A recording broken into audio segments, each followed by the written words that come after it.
Hello, I will talk on the state of bureaucracy and India's R&D and appeal to the late converts. Recall in my last lecture, I discussed how immense is the dearth of advocacy and collective policy voice in Indian science. You can get a sense of the starkness of this problem by the deafening silence of India's science leaders despite close to 4% R&D budget cut, to be precise 3.9% budget cut in 2022-23 Union budget for Ministry of Science and Technology compared with the last fiscal year.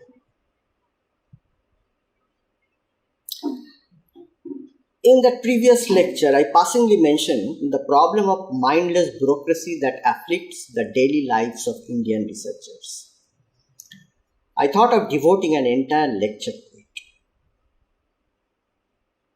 By late converts, I mean those in academia who get metamorphosed into full-blown babus, particularly after their assigned leadership responsibilities. Now, what are the responsibilities of bureaucrats? The primary responsibility is to spend taxpayers' money. That is, they are responsible for spending public funds allocated by the government. What is worrisome is that despite the serious nature of this responsibility, the proof of success is difficult, if not impossible, to define. And that is because the bureaucrats manage to engineer a nebulous system and perpetuate it.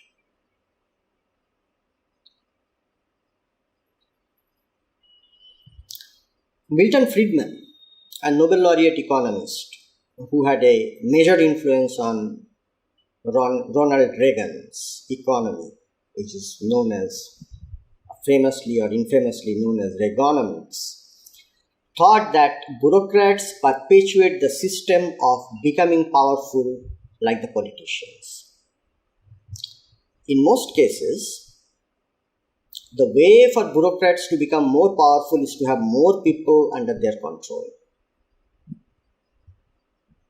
Being more powerful will enable the bureaucrats to perpetuate the chaotic system engineered by them and with time make it messier and more chaotic. Bureaucracy gives the impression that the way it conducts its affairs is the best way. And any sound common sense from the public citizens makes no sense to them at all.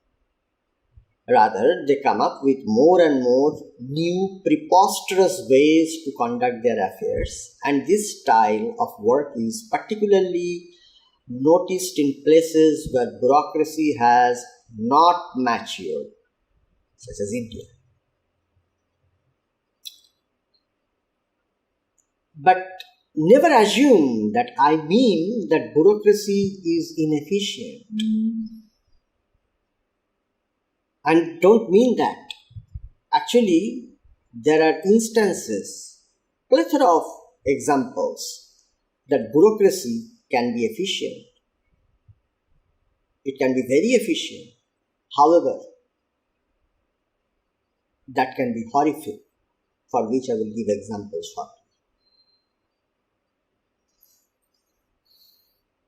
Intriguingly, some Indian academics and scientists give themselves in to bureaucrats' commands.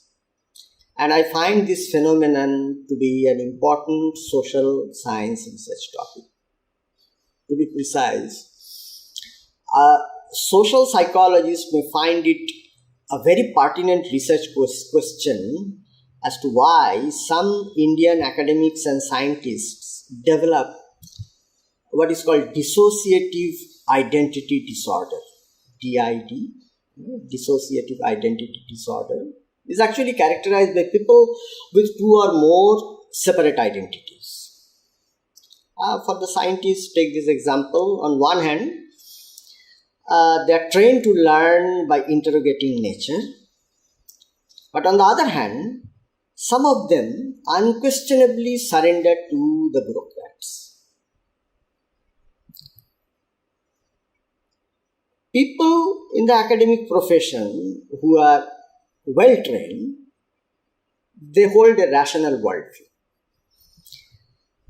And yet, when facing bureaucracy, some of them somehow turn off their rational faculty and behave like bureaucrats. Many times more than a bureaucrat, as they become extremely staunch. In this regard, one can draw a parallel between these academics and a new religious convert, as noted by a Nobel laureate in literature, Vidyadhar Naipal. In a book written back in 1981, he wrote that someone who was recently proselytized would be more often than not more zealous and more orthodox in following new beliefs and practices than those who belong to the same religious faith for many generations. Like the recent religious converts, these academic converts act in a holier-than-thou fashion to quickly secure a place in the sphere of bureaucracy and in the process perpetuate it. This is how these new converts help the bureaucrats expand their power base. It won't be wrong to liken the new converts with women who help to perpetuate patriarchy in some society. Both ultimately suffer from the respective system and yet very willingly perpetuate it. It, however, is another topic of research to find out if this bureaucratization of some academics is out of volition, compulsion, or a quid pro quo with the bureaucracy. A priori, I would say that it is their willingness to establish a quid pro quo arrangement with the bureaucracy. Why? Is it because the academic converts all of a sudden have overcome moral scruples and decided to trade in the dubious fears that mark bureaucracy? Or have they taken an idealistic stand of cleaning the bureaucratic vice by first becoming a part of it? In the case of the latter possibility, I have all my sympathies for the idealists whom I call dreamers and remind them of what Kafka famously said. This is what he said: every revolution evaporates and leaves behind only the slime of bureaucracy.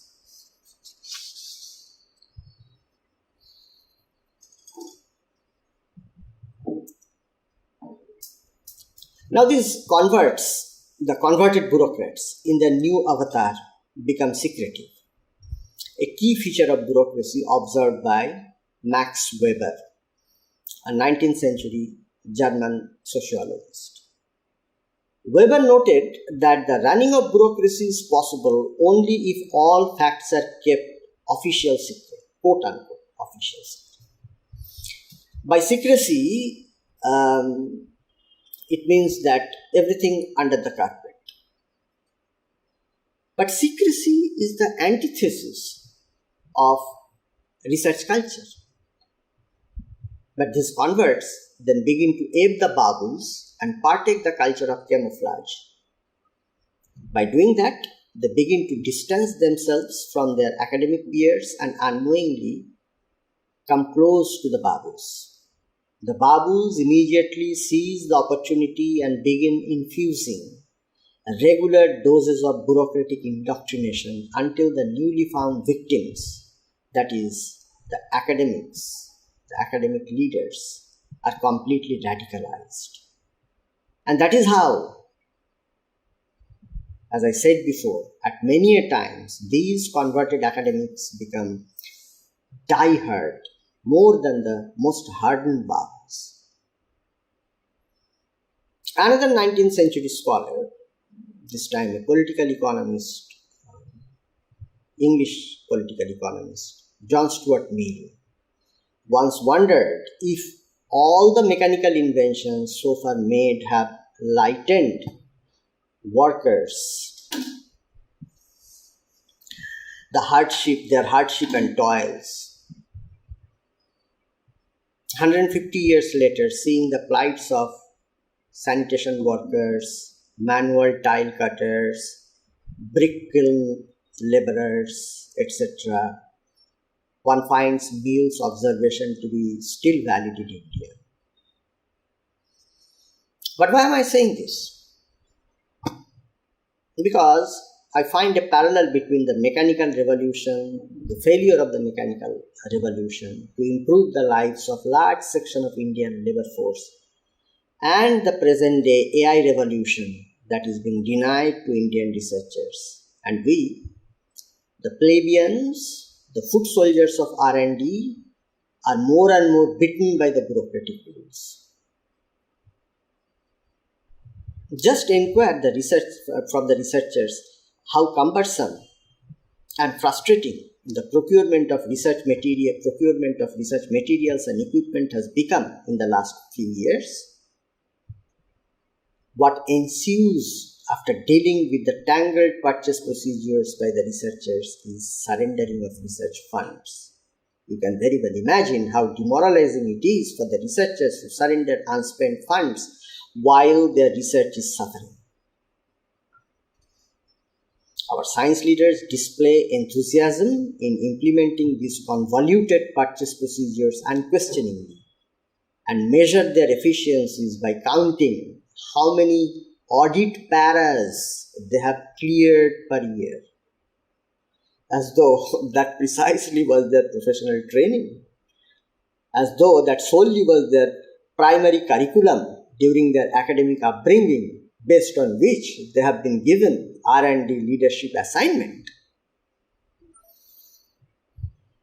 Alas, had these academic babus, so I call them, knew the ghastly track records of bureaucracy before embracing it. The figures I am going to say now is going to be sickening. Bureaucratic system was integral to the extermination of 5 million Jews by Nazis, 3 million Bengalis in East Pakistan, along with unique genocidal rape of close to 500,000 Bengali women by Pakistan military, almost 2 million Cambodians by Khmer Rouge, nearly 1 million Indonesians by Suharto, and 1 million Tutsi and Hutu by the Rwandan military. How? As I mentioned before, bureaucracy can be very efficient in large-scale wrecking of people's lives, sometimes through action, sometimes through inaction. Here is the example of selective action taken by bureaucracy that made several genocides possible. Regarding inaction, I will come to it shortly. By investigating the proactive bureaucracy leading to genocide, Gary Uzzoni, an American political scientist, as recently as 2019, showed that with other conditions remaining the same, an increase in bureaucratic quality should increase the severity of genocide. Bureaucratic quality enables the state to gather information very efficiently. The idea of identification process of Jews and other ethnic groups deemed undesirable by the Nazi regime has been revealed in that famous book. It didn't publish that long ago, it was fairly recent, I think 10 years back, the book by Edwin Black, book named, the title is IBM and Holocaust. And if you read that book, you would know the cold and calculative actions of bureaucracy in the process of genocide. Bureaucracy will then allocate and distribute state resources effectively in accomplishing the genocidal goals of the government despite, remember, the turmoil that often accompanies such violent conditions. Bureaucrats therefore prepare the ground for streamlining the logistic supports for a foolproof genocide to be successful.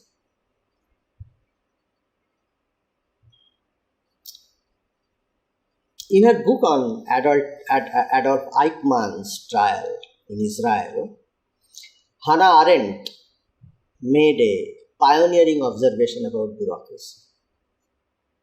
Briefly, Eichmann was a Nazi war criminal who was captured in 1960 by Mossad from Argentina, where he was hiding since the end of World War II. He was then smuggled out of Argentina by Mossad to Israel to stand trial for crimes against humanity. And Hannah Arendt was then a reporter for the New Yorker, and she was covering the trial.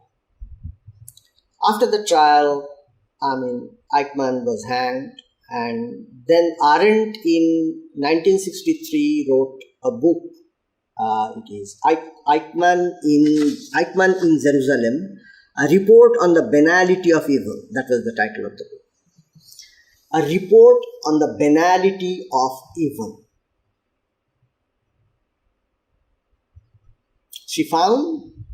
In that book, she found Eichmann.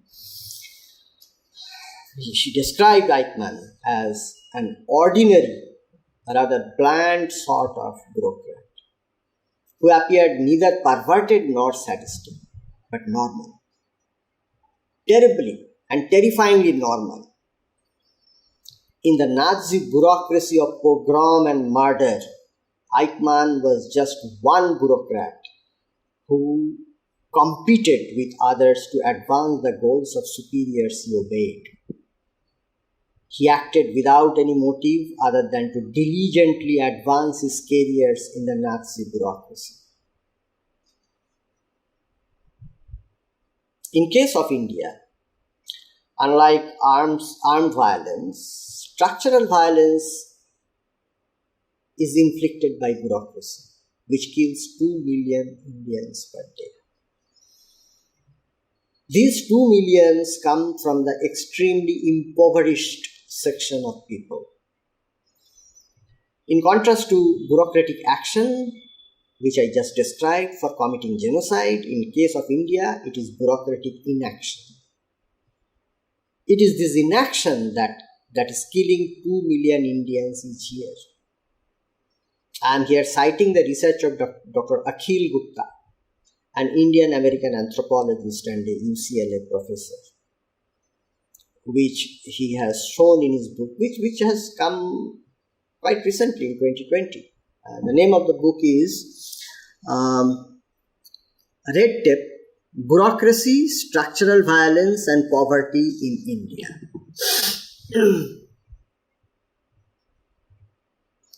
That is a book where he showed that bureaucratic inaction is killing 2 million Indians every year. And how? And that is what he has described there. Through the inaction. Not only that, it is also making this shame disappear from public discussion, given the ability of the bureaucrats or the bureaucracy to hide, that is to keep the failures secret.